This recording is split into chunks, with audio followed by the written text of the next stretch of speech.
takapit kapian terus nomor.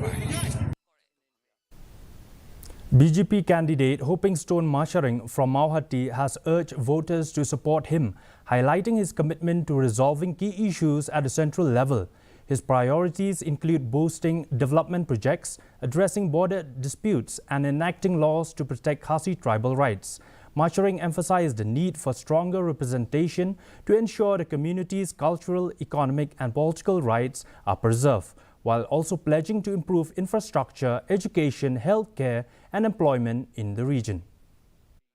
Lagi pun roi dan kam ban-bandra mar Mawhati kalau kena balang sadir hadu kata kumta mar ni hapo